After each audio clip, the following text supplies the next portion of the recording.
Você pode estar estranhando esse culto diferente hoje, mas para quem não se lembra, quem está anunciando já há bastante tempo, nós tivemos o acampamento.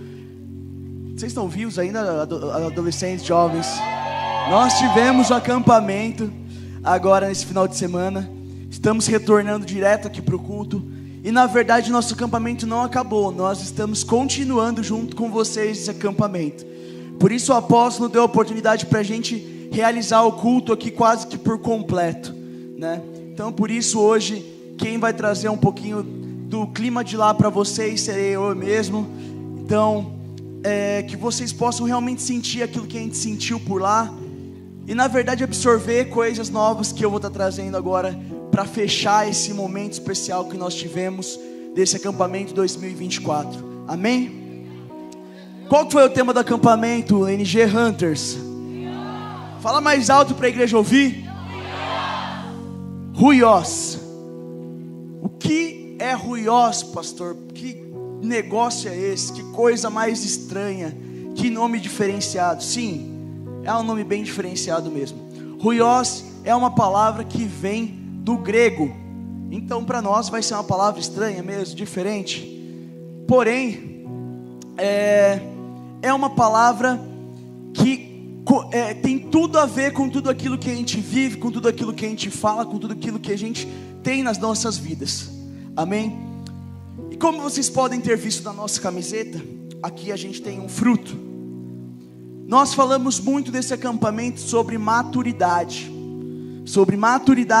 principalmente maturidade espiritual, maturidade cristã, de amadurecermos como cristãos, como homens e mulheres de Deus que nós já somos.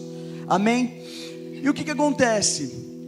Para partir do começo, eu vou ler com vocês uma palavra que está em Romanos 8, e a gente vai do versículo 14 até o 17. Amém? Então se você tem sua Bíblia aí no celular, no tablet, enfim, física mesmo, abre em Romanos 8. Vamos começar no versículo 14. Amém?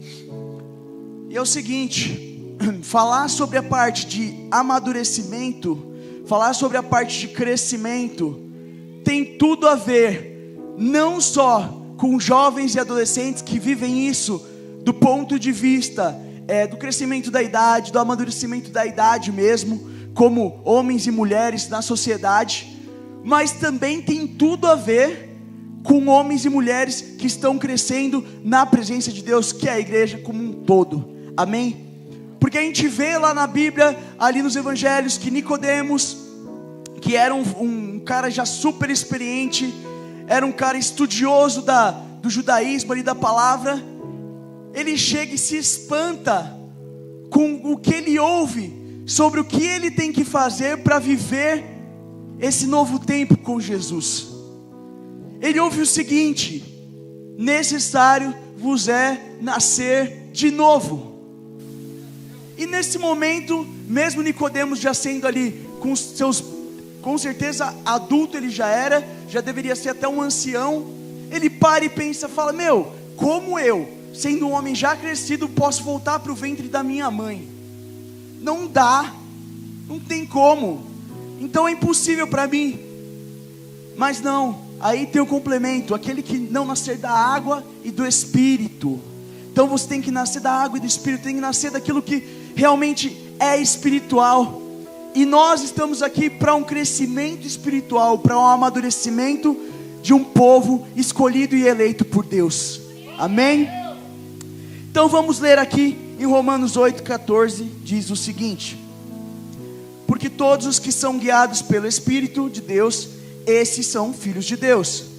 Porque não recebestes o espírito de escravidão, para outra vez estardes em temor, mas recebestes o espírito de adoção de filhos, pelo qual clamamos: Abba, Pai. O mesmo Espírito testifica com o nosso espírito que somos filhos de Deus. E se nós somos filhos, somos logo herdeiros, também herdeiros de Deus e co-herdeiros de Cristo, se é certo que com Ele padecemos, para que também com Ele sejamos glorificados. Amém? Então vamos lá.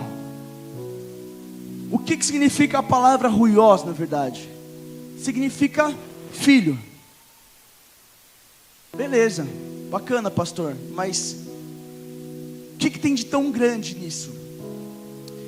A gente vai passo a passo aqui dentro desse trecho da Bíblia, lendo com você, e eu vou te explicar que nós temos dois termos, quando nós pegamos a Bíblia no original, que essa parte aqui é grego, né?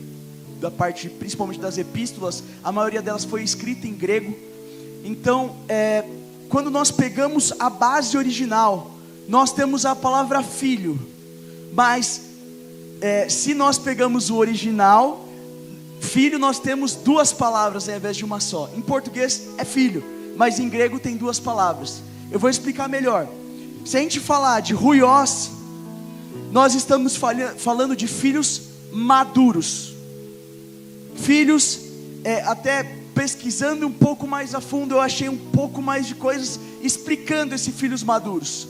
Ele fala o seguinte, que o ruios, eles são filhos que apresentam na maturidade as características do seu pai.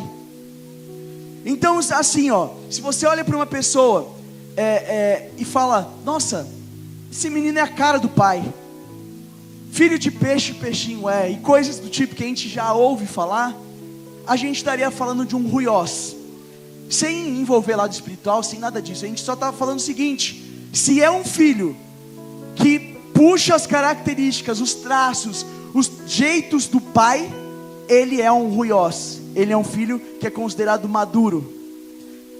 E existe um outro termo para filho também, que é aplicado dentro desse mesmo trecho, que é o teknon, tá? Esse outro teknon significa o quê? Significa que foi gerado daquela pessoa, ou criança, filho pequeno. Como assim foi gerado daquela pessoa? Todo filho é gerado, sim, mas sabe quando o filho ainda tem carinha de joelho? Sabe quando o filho ainda não parece nada e não lembra ninguém? Que acontece bastante quando é pequenininho ainda.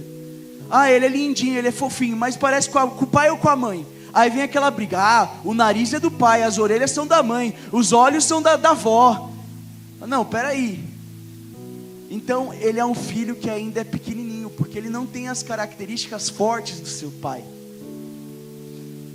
E aqui, voltando para esse trecho que Paulo escreveu em Romanos, por que Paulo, ele usa no mesmo trecho, falando de filhos, que seriam teoricamente os mesmos filhos ali, esses dois termos diferentes? Se nós formos pegar no original do grego, ele fala ruios nesse primeiro versículo, que é o versículo 14. Então, traduzindo aqui de volta para vocês, porque todos os que são guiados pelo Espírito de Deus, esses são ruios, filhos de Deus, ou seja, são filhos maduros. Então aqueles que são guiados pelo Espírito de Deus, esses são ruios. Porém, por que não recebeste o espírito de escravidão, para outra vez estardes em temor, mas recebestes o espírito de adoção de filhos? Esse filhos aqui, ele coloca o teknon. Tipo assim, você foi adotado, você foi colhido, você foi gerado ali, mas você ainda não adquiriu todas as características.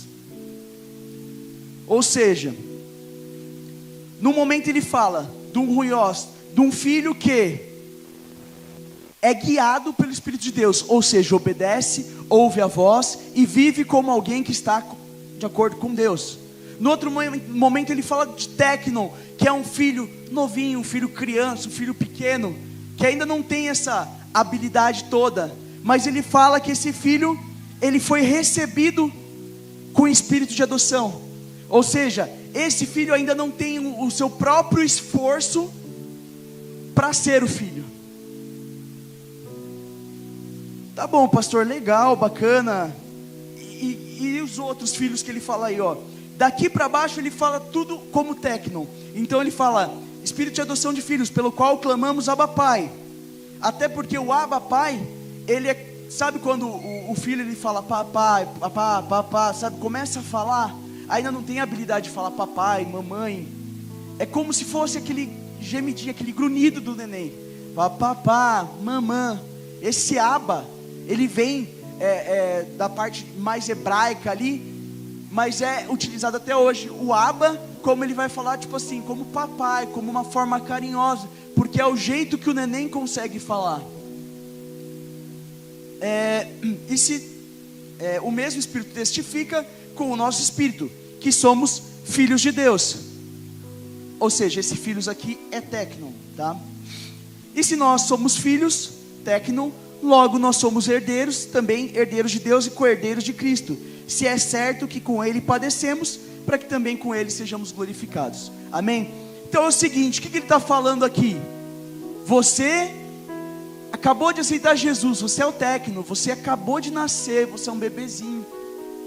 Você vai receber ainda muito alimento espiritual, você ainda vai ser carregado no colo, vai ter alguém ainda para colocar comidinha na sua boca, para te dizer o que é certo e é errado, para pegar você pela mão quando você começar a dar seus passinhos.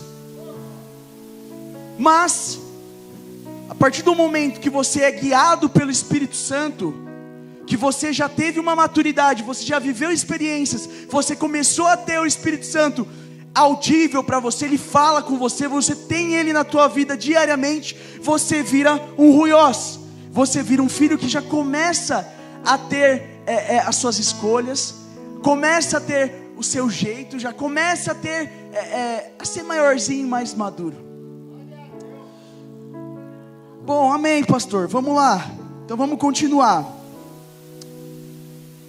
Quando a gente fala dessa questão de, poxa, a gente vem para a igreja, conhece a Jesus, aceita Jesus, e a gente é esse filhinho pequenininho que a gente tem os líderes que nos acompanham, que nos dão o leite ali materno, porque o neném ele não tem a habilidade de pegar a comida, de pegar, de ir atrás de comer, mas ele é pego no colo e ele mama na sua mãe. E quando nós vamos crescendo e nos desenvolvendo, nós vamos tendo, vamos dizer assim, a aptidão de conseguir nos alimentar sozinhos. De começo ainda é feita uma papinha para você, e você começa a conseguir comer ali com a colherzinha. Claro que tem aquele momento que você ainda é todo descoordenado, e você joga mais comida para fora do prato do que para dentro da boca. E você vai crescendo, e daqui a pouco você começa a conseguir entender que você pode ir até a geladeira e pegar alguma coisa para você comer. Mas conforme vai passando o tempo, você vai sendo mais independente em buscar o seu próprio alimento. Como antigamente eles iam e caçavam e buscavam o seu alimento. Hoje em dia a gente tem que trabalhar, comprar os alimentos, pôr dentro de casa, cozinhar, para a gente conseguir ter alguma coisa para comer. Ou então, se quiser pagar mais caro, a gente tem o iFood, né? Mas enfim, a gente tem como nos alimentar sozinhos. E falando dessa parte da maturidade do cristão, por que isso é tão importante para nós como igreja? E não somente para nós jovens e adolescentes, isso aqui que a gente está trabalhando durante o retiro. Porque a maturidade ela não vai depender da tua idade biológica, de quantas primaveras você já fez, como diriam os mais antigos. Quantos anos está indicando ali na tua carteira de motorista? Não depende disso a tua maturidade. Na verdade, o poeta Chaves diria que se você é jovem ainda, amanhã velho será. Os mais novos nem sabem que é o Chaves, gente, isso é muito triste, né? Estava falando com a Manu e com a Olivia outro dia, com as minhas sobrinhas, e eu falei alguma coisa do Chaves, e elas ficaram olhando para mim assim com uma cara, eu falei, não acredito que essas crianças não sabem nem quem é Chaves. Mas agora voltando para um pouco mais sério, o que acontece? A gente pode estar na igreja há muito tempo e continuar um bebê espiritual, ou pior, imagine que você não é mais um bebezinho bonitinho espiritualmente, mas você já é um velho que anda de fralda e pede mamadeira. Você já é um senhor andando com um fraldão por aí e querendo mamar na mãe. E isso acontece conosco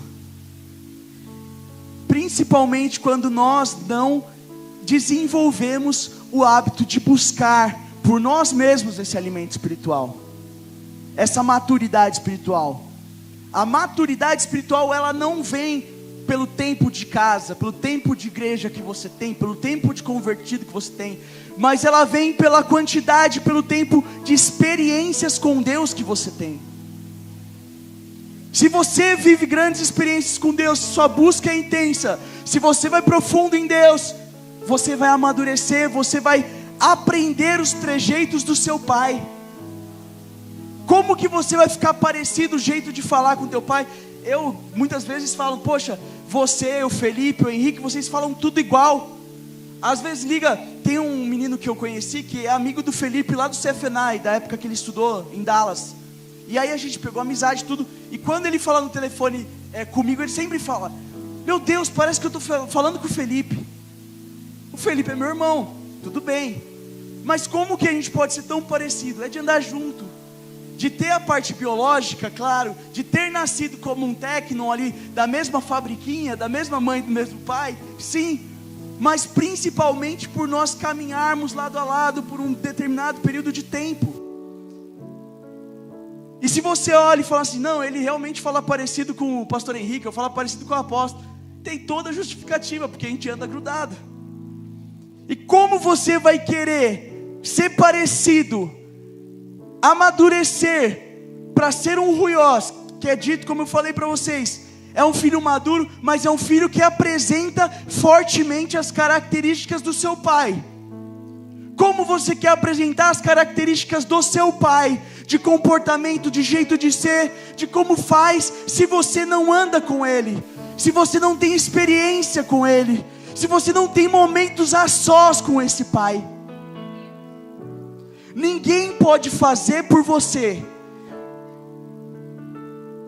o que você faz dentro do seu quarto. Ninguém pode fazer por você o seu próprio alimento, quando você vai se alimentar dentro do seu quarto. Não adianta. Os pastores, os obreiros, o pessoal aqui que está sempre disposto a te ajudar, a te levantar, a te criar no começo, pegar na tua mão de fato. Nós todos estamos aqui sim para isso. Mas se você não tiver o seu momento com Deus, se você não tiver a sua experiência própria com Deus, pode acontecer que você passe anos a fio, anos dentro da igreja, mas daqui a alguns anos você saia da igreja e fala, nossa, nunca senti nada, nunca vivi nada. E eu já vi isso acontecendo, para ser sincero com vocês. Eu já vi filho de pastor, de evangelista, eu chegar e perguntar para ele, falar, meu, por que você saiu da igreja? O que está acontecendo com você? E ele virar para mim e falar, eu nunca tive as minhas experiências com Deus. E é triste de ver isso, é muito triste. Porque fala, meu, você teve toda a oportunidade do mundo, você passou na porta da sala do trono várias e várias vezes, mas você nunca quis entrar para ver o rei. Você foi convidado para entrar na sala do rei. Você foi convidado para estar na presença do Pai tantas e tantas vezes, e você não quis entrar na sala do trono. Porque é dito na própria Bíblia que aquele que tem uma experiência real, que tem uma conversão verdadeira, não se desvia dos caminhos. Pode tropeçar, pode dar uma caída, ele vai se levantar, ele vai correr atrás, mas não se desvia, porque teve uma experiência real com Deus. Mas das pessoas que passam, esse lugar tem as portas abertas para as pessoas passarem. Então aqui passam milhares e milhares de pessoas, mas quantas dessas pessoas não chegam ao nível de maturidade, de ser o ruiós, de ser aquele filho com a carinha do pai? E isso é muito forte para a gente, porque pode ser que você esteja muito tempo no teu lugar, no teu banco. Você tem a tua cadeira cativa na igreja, você chega na igreja, você sabe onde você vai sentar, porque já veio tantas vezes, mas você não tem vivido a profundidade que Deus tem para você, que Ele já te chamou para ter. simplesmente porque você vem na igreja, você senta no mesmo banco, você faz as mesmas coisas, mas você não tem uma nova semente na sua casa, você não tem uma nova semente na tua vida espiritual, você não busca profundidade naquilo que Ele tem para você. Será que já não é o tempo da gente acordar, despertar e viver como uma igreja madura? Viver como uma igreja que é a cara do Pai. Vamos lá.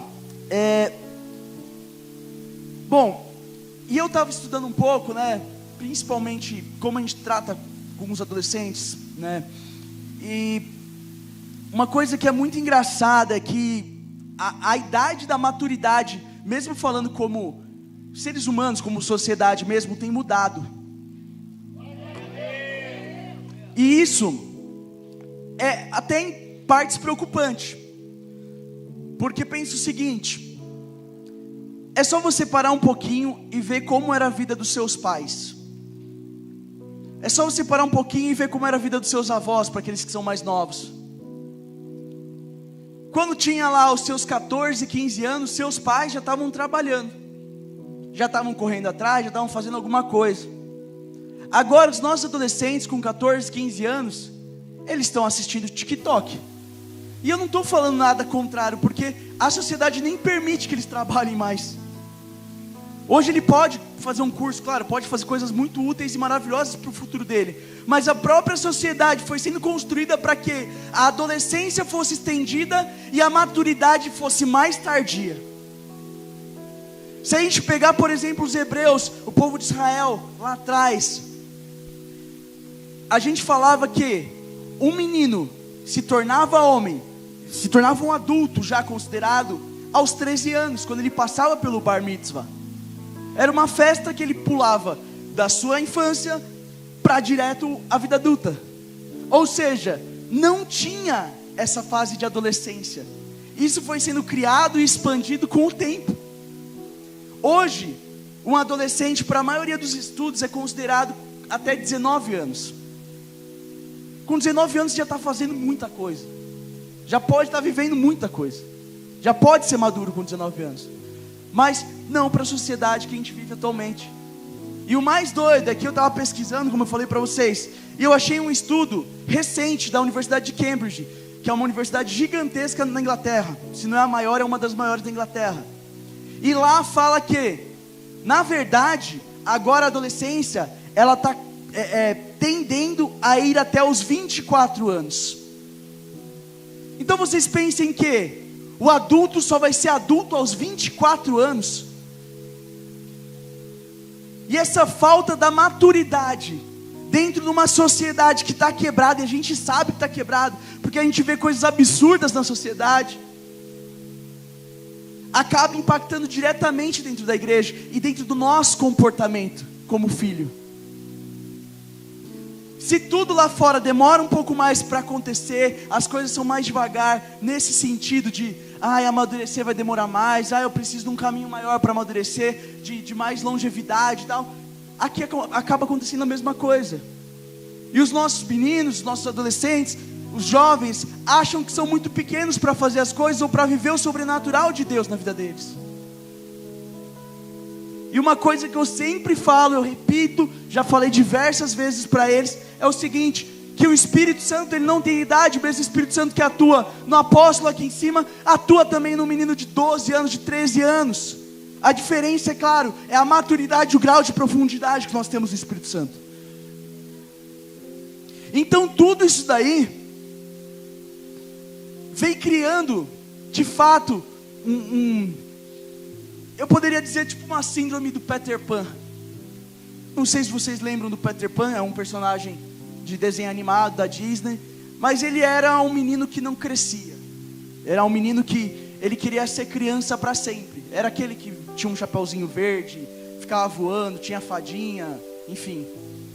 Ele andava com crianças e ele queria ser criança por toda a vida. Ele não queria crescer, não queria amadurecer. E parece que na igreja nós temos vivido a mesma coisa. Hoje, para nós acharmos dentro da igreja, até mesmo dentro dos jovens, dos adolescentes, se você perguntar quem sonha em ser um líder, quem sonha em ser um pastor, quem sonha em ser um evangelista, hoje é uma minoria. São poucas pessoas. Enquanto que eu lembro que na minha época de adolescente, que não faz tanto tempo assim, eu estou com 33 anos hoje. Na minha época de adolescente, a gente falava, não, eu vou ser pastor, não, eu vou ser pastor, eu vou ser... Não. E era um negócio assim, todo mundo queria, desejava algo. E parece que hoje eles nem querem olhar muito para o futuro. Porque tá bom, tá tranquilo do jeito que tá. Então entender que essa maturidade espiritual que nós estamos falando, se tornar um ruiós, não depende da idade que está indicando na tua certidão de nascimento. É o primeiro passo, a primeira coisa que você tem que fazer. Não depende do tempo que você está na igreja, não depende. Vai depender do nível de intimidade e profundidade que você pular nas águas do Espírito Santo.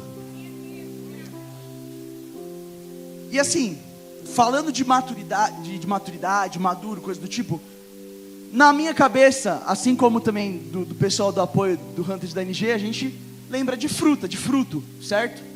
Se eu falar para você, maduro, você vai pensar, ou fruto ou alguém já mais velho, né?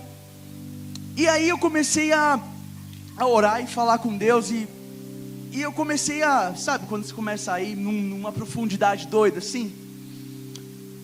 E pensando um pouco mais nessa parte de fruto, eu comecei a pesquisar sobre fruto, porque eu não tenho nenhuma formação nessa área, não sou biólogo, não sou, sei lá, eu esqueci o nome do outro que trabalha com flores também, botânico, não sou nada disso, eu sou engenheiro, mas hoje, graças a Deus, nós temos acesso à informação, né? Então facilita essas pesquisas malucas, quando vem as ideias na cabeça. E a primeira coisa que a gente fala assim, quando a gente fala de um fruto, comparando a um ser humano, né? Que nós precisamos ser maduros. O fruto, a gente espera amadurecer para a gente poder comer, para a gente poder aproveitar daquele fruto. Eu sei que vai ter gente que vai falar, não, mas eu gosto de manga verde, eu gosto de não sei o que lá, mas vamos pegar o que é comum, o que é convencional. A gente fala que uma fruta ela tá boa quando ela tá madura. E por que de onde veio isso? Simplesmente porque na maturidade da fruta, quando ela deixa de estar verde, é o momento onde ela tem a maior quantidade de açúcares, ou seja, ela é mais doce, ou seja, ela é mais gostosa e te dá mais energia, porque açúcar é energia. Ela tem a maior quantidade de antioxidantes, que são alguns elementos ali que vão ajudar a não envelhecer as suas células, alguma coisa do tipo, então faz bem para a sua saúde. E também as vitaminas, tem vitaminas inclusive, que a da cenoura, por exemplo, lá, que só vem depois que a cenoura amadurece, que é o beta-caroteno. Ou seja, você só vai conseguir aproveitar dessa fruta, desse fruto, quando ele estiver maduro. Você vai conseguir aproveitar o melhor dele quando ele estiver maduro. Eu falei, legal, interessante, é uma coisa bacana, né? Mas aí, eu continuei pesquisando nesse sentido. E aí eu comecei a encontrar algumas relações interessantes, ó. Por exemplo, existem dois tipos de fruto. Não se atenham ao nome, tá? Lembrem que tem dois tipos de fruto. Um chama climatérico, o outro é não climatérico. O que são esses dois, pastor? O climatérico é o fruto que você, quando tira da árvore, ele continua amadurecendo. Não tem frutos que você compra ainda verde, tipo, vou comprar uma banana, pega ainda verde, leva para casa, deixa lá na fruteira, aí ela começa a amadurecer e tal. Você fala, nossa, como que está amadurecendo fora do pé? Tem umas reações químicas lá, mas enfim. Só se atentem que esse climatérico ele amadurece fora do pé, beleza? E tem um outro tipo de fruto, que é o não climatérico. Esse outro tipo de fruto é um fruto que a partir do momento que você tirou da árvore, cortou o amadurecimento dele, ele para de amadurecer na hora. Beleza? Segura essa informação.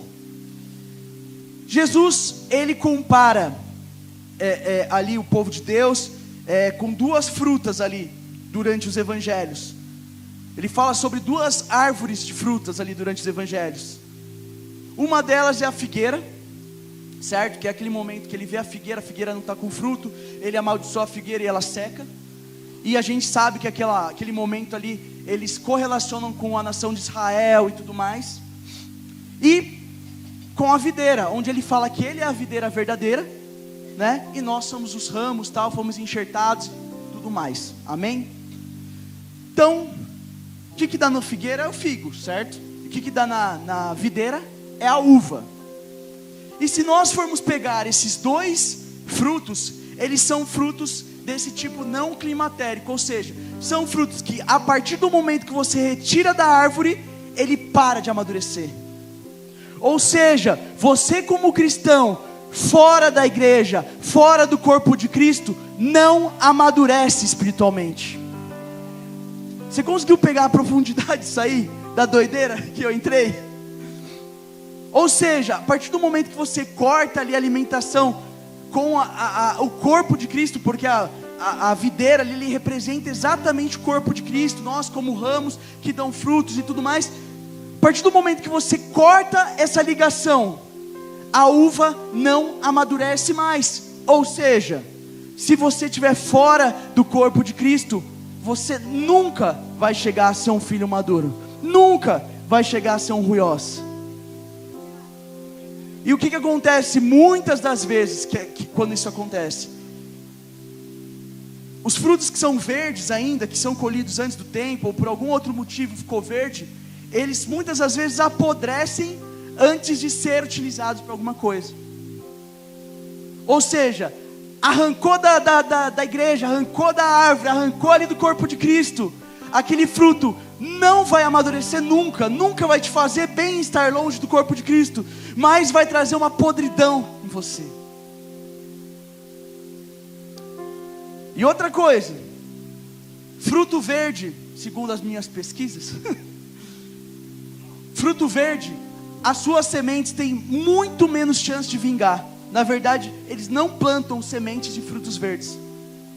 Se a fruta está verde, ele vai pegar a semente para replantar? Não, ele não faz isso. Porque como ela não absorveu a quantidade de vitaminas, de minerais que ele teria que absorver durante o tempo de vida dela, ela não vai ter força, a sementinha não vai ter força para chegar até germinar e ser uma árvore e crescer.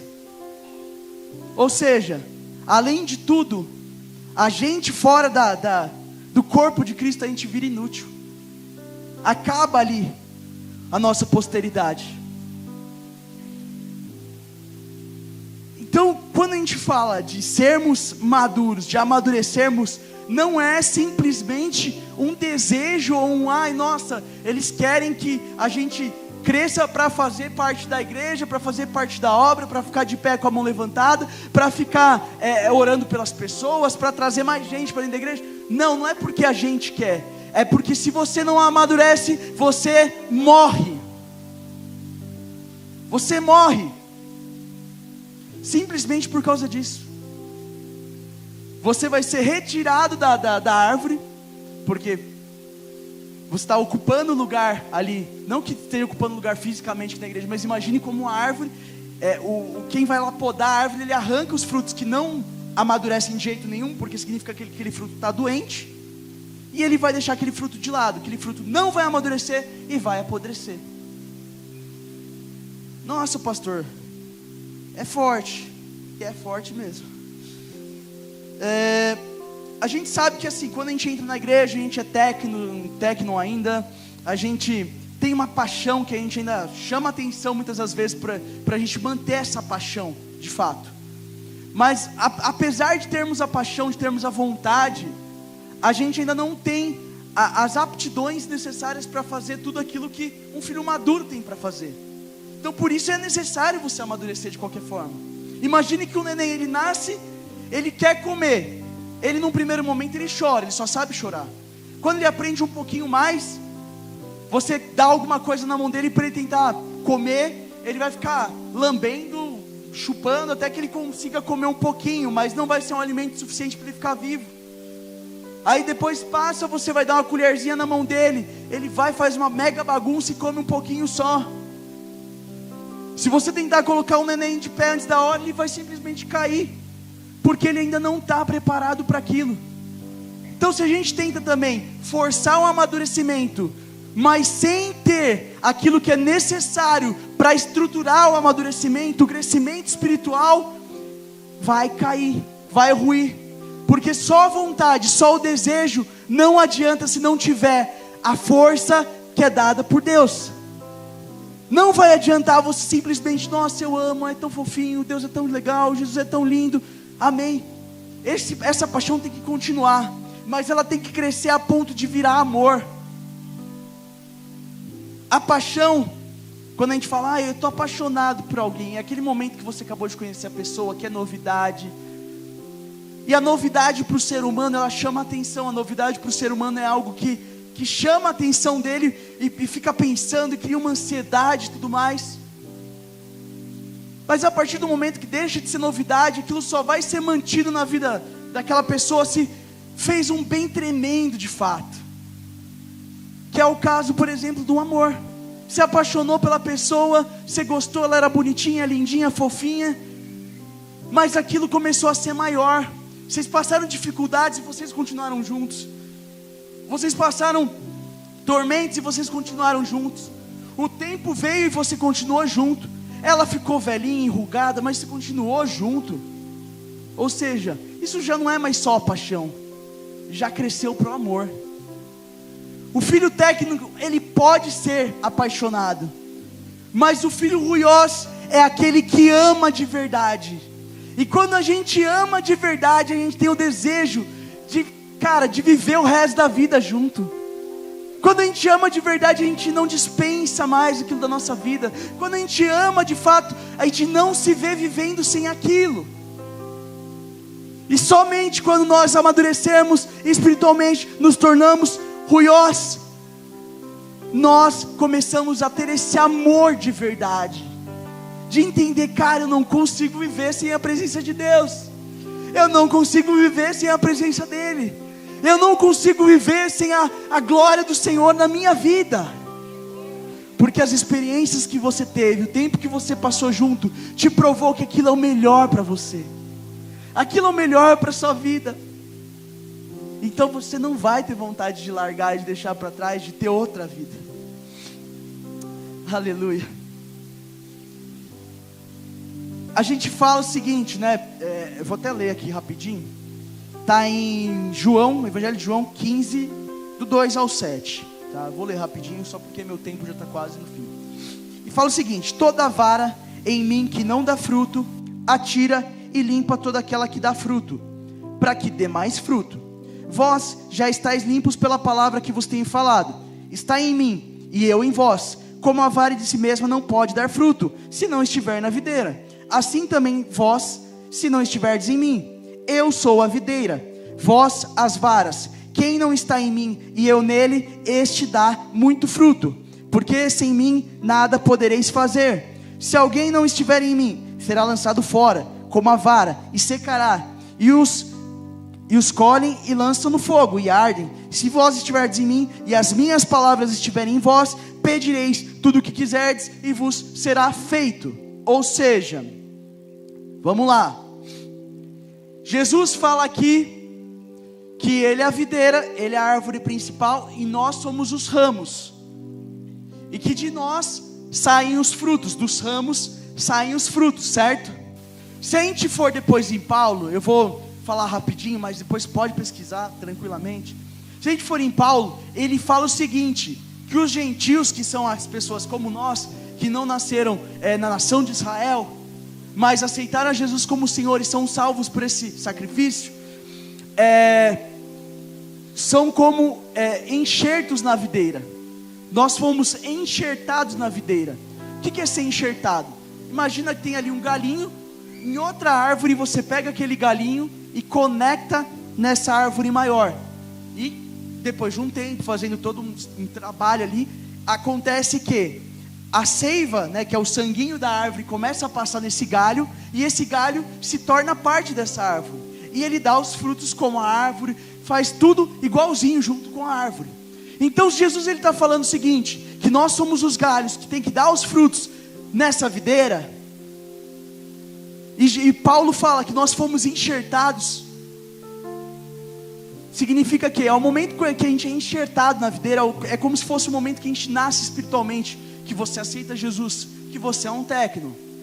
Agora, depois de um tempo que você criou maturidade, você começa a gerar frutos, aí a gente sabe que você virou um ruiós, por tudo que eu falei aqui, certo?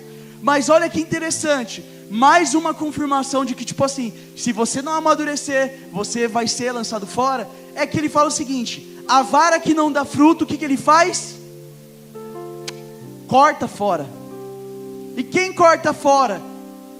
Ele fala ali claramente que Deus é o jardineiro, entre aspas, que está cuidando disso tudo. Então é basicamente o seguinte: se a árvore não está dando fruto, é cortada fora, é colocada num montinho e depois vira o que? Lenha para a fogueira. Ou seja, ou amadurece ou morre. Ou você vai amadurecer, virar um ruiós e dar frutos, ou você vai morrer espiritualmente. Não dá para ficar dentro da igreja simplesmente como um clube. Não dá para ficar passeando na igreja sem viver a verdade de Deus. Mas nós temos que viver a verdade, transmitir essa verdade e frutificar. Esse é nosso papel como homens, mulheres de Deus, como filhos de Deus. Aleluia. Tem mais um trecho aqui que fala mais ou menos a mesma coisa, que é em Mateus 7, que fala que pelos frutos nós conheceremos as árvores, né? A árvore no caso. Ou seja, fala a mesma coisa basicamente, porque se essa árvore não dá bons frutos, também é cortada fora nesse trecho em Mateus 7. Então o que eu quero te dizer nessa noite? Irmão, está no tempo de você amadurecer e viver aquilo que Deus tem para você de melhor. Está na hora de você começar a ser alimento para as pessoas ao teu redor. Está na hora de você começar a ser cobertura, ser sombra para as pessoas ao seu redor. Porque o fruto ele alimenta. A árvore que tem os seus ramos, os ramos servem para quê? Quando você fica embaixo de uma árvore é por quê? Porque está muito sol, você quer uma cobertura, quer um cantinho para você descansar, para você respirar, para você ficar num lugar tranquilo. Está na hora de você crescer e viver aquilo que Deus já te chamou para viver. Sabe o que acontece com algumas pessoas também? Depois de tanto tempo na igreja, até se esquecem o que elas são. Depois de tanto tempo que já está sentado, já não sabe mais o que fazer ali naquele local. Acha que as promessas que foram feitas há anos atrás foram simplesmente caídas em esquecimento. Mas se você ainda está aqui para ouvir essa palavra, significa que Deus ainda tem algo com você. Se você ainda tem como ouvir essa palavra nessa noite, significa que você ainda pode criar essa maturidade, atingir essa maturidade, ter as características de Cristo e viver como um filho maduro em Deus. Deus, Ele tem coisas sobrenaturais para você viver. É lindo a gente estar numa igreja que a gente sabe que já fez muita coisa e que faz muita coisa, que tem uma história e tem um presente maravilhoso, que é a igreja que você está nesse momento sentado. Isso eu te garanto, porque eu sou parte dessa história, eu vivi muito dessa história. Então assim, um lugar que já gerou curas, um lugar que já gerou transformação de vidas, já gerou restituição de pessoas, restituição de casamentos, restituição de casas, pessoas que saíram do nada e foram abençoadas. Mas está na hora de você parar de ser a multidão e ver os milagres acontecendo só ao seu redor, e você começar a ser um agente de milagre. Deus tem isso para você. Ei, vamos aí, vamos viver isso que Deus tem para você. Já deu o tempo de você simplesmente ser mais um galinho na árvore enfeitando, ou seja, só mais uma fruta verdinha que o pai olha e fala: nossa, esse filho um dia ele vai amadurecer, um dia ele vai amadurecer. Uma coisa que é interessante, que só para finalizar aqui a palavra, quando a gente pega os 10 mandamentos, tem um mandamento ali, se agora não me falhar a memória, é o 4º mandamento, que fala sobre honrar pai e mãe, certo? É o 5º? É o 5º, então o sermão está falando, não acredito. Então, tem um mandamento ali que fala sobre honrar pai e mãe, certo? E o que acontece? Às vezes a gente pensa, até cresce na escolinha, pensando, achando, poxa, honrar pai e mãe é o quê? É quando meu pai der uma bronca em mim, puxar minha orelha? eu tenho que parar e obedecer ele. Mas não para aí. Esse é o ponto. Honrar é mais do que só obedecer. Quem honra tem que obedecer, obviamente. Mas se você está falando de honrar o seu pai, e eu digo assim, Deus agora nesse momento, a gente está falando de trazer no coração daquele pai uma felicidade. Criar, sabe quando o pai olha para o filho e fala assim, nossa, que orgulho. Nossa, que orgulho desse filho. Nossa, como ele está bonitinho fazendo isso daí. Nossa, como ele está a minha cara. Nossa, como ele está seguindo os meus passos. Nossa, como ele é a carinha do papai. Sabe quando o pai fala dessa forma, você vê o orgulho no olho do pai? É dessa forma quando você se torna um ruiós. Porque você começa a gerar frutos. Você não para simplesmente de obedecer e fazer só o básico como um cristão para não ir para o inferno. Você entende o seu papel no reino. Você entende que você é mais do que simplesmente alguém para ficar num banco. Você entende que você é mais profundo. Que Deus ele quer te usar. Que Deus ele quer te fazer um pequeno Cristo na terra. Que Ele quer te fazer a carinha dele. Que Ele quer te fazer mais. E você aceita, você abraça aquilo e fala, realmente eu sou filho do meu pai. E se eu sou filho do meu pai, eu vou viver, e eu vou fazer, e eu vou realizar como meu pai faria. E esse é o momento que o pai se sente honrado. Aleluia. Esse é o momento que o pai se sente honrado. Então quando ele fala sobre honrar, essa é a honra esperada pelo pai em relação aos filhos. O nosso pai, o nosso Deus, ele espera de nós essa honra, que nós realmente entreguemos nossas vidas para Ele, que nós realmente obedeçamos a palavra, os mandamentos, mas que nós sejamos a carinha dele. Uma coisa que eu conto também com muito carinho é que quando eu era pequeno, minha mãe sempre fala que a gente é lindo, né? Naturalmente. Se nem sua mãe falou, eu tenho uma má notícia para você, meu irmão. É que o negócio deve ser muito ruim mesmo. Mas a minha mãe falava, ai, como você é lindo, não sei o quê. E aí ela me ensinou que sempre a resposta era a seguinte, ela falava, ai, por que você é tão lindo? E aí eu respondia, porque eu sou a carinha de Jesus.